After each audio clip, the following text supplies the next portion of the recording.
स्वागत है आपका बी न्यूज नेशन में। मैं हूं आबिद हुसैन शेख। डॉक्टर अवध राम बने जिला वक्फ बोर्ड अधिकारी। बीजापुर जिला additional deputy commissioner doctor Awadh Ram को बीजापुर जिला वक्फ सलाहकार समिति के लिए जिला वक्फ अधिकारी नियुक्त करके राज्य वक्फ बोर्ड बेंगलुरु से जारी एक आदेश में वर्तमान में रहे वक्फ अधिकारी मदार पटेल को शिमोगा तबादला करके बीजापुर एडीसी डॉक्टर अवध राम को अतिरिक्त जिम्मेदारी देते हुए जिला वक्फ बोर्ड अधिकारी नियुक्त किया गया है। इससे पहले भी डॉक्टर अवध राम ने ये जिम्मेदारी निभाई है। हमारे हॉस्पिटल में औरतों से जुड़ी हर बीमारी के इलाज के साथ अब शुरू हो चुका है डिलीवरी, चाहे नॉर्मल हो या सिजेरियन, कम दामों में किया जाएगा। 24 घंटे माहिर डॉक्टरों की निगरानी में। अस्पताल का पता सखाफ रोजा 4 नंबर स्कूल के करीब बाघमारे अस्पताल में स्पाइन एंड पेन सेंटर की शुरुआत। जिस्म के दर्द से मायूस लोगों के लिए उम्मीद की नई किरण।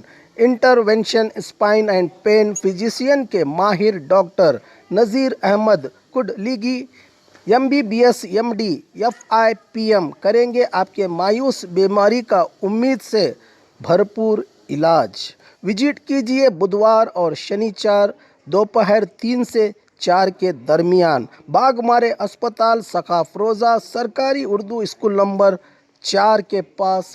और खबरों के लिए देखते रहिए बी न्यूज़ नेशन।